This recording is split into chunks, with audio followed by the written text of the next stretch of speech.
شروع اللہ تبارک و تعالی کے نام سے جو بڑا مہربان نہایت رحم کرنے والا ہے۔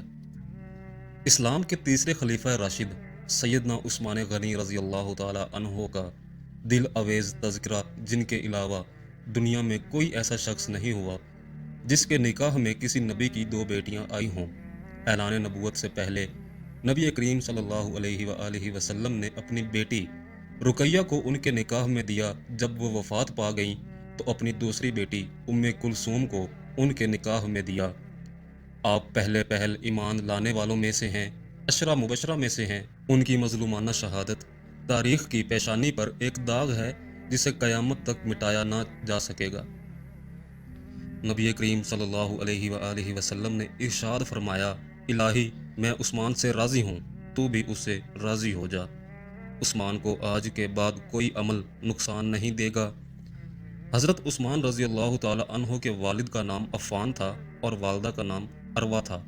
حضرت عثمان رضی اللہ تعالی عنہ کی نانی جان بیضہ حضرت عبداللہ بن عبد المطلب کی سگی بہن اور رسول اللہ صلی اللہ علیہ وآلہ وسلم کی پھوپھی تھیں، اس لیے وہ ماں کی طرف سے حضور سرور کائنات صلی اللہ علیہ وآلہ وسلم کے قریش رشتہ دار ہیں۔ حضرت عثمان غنی رضی اللہ تعالی عنہ واقعہ فیل کے 6 سال پیدا ہوئے۔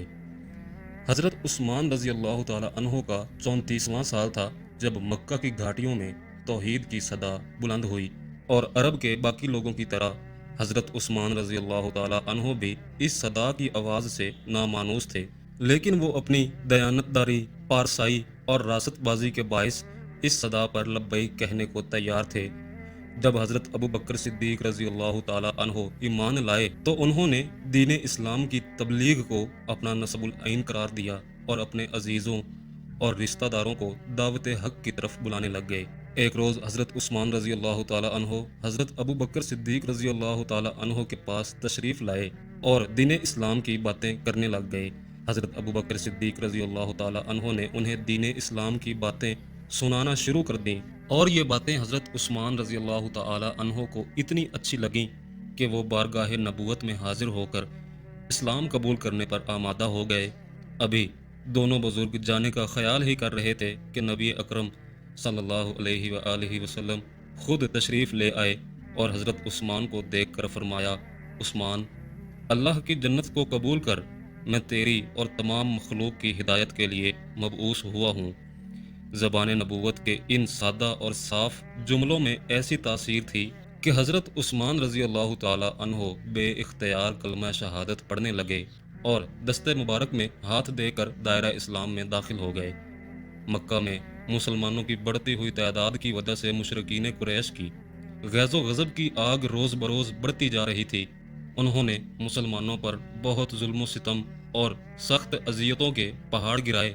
ان مظلوم مسلمانوں میں حضرت عثمان غنی رضی اللہ تعالی عنہ بھی شامل تھے، یہاں تک کہ ان کے چچا انہیں باندھ کر مارا کرتے تھے۔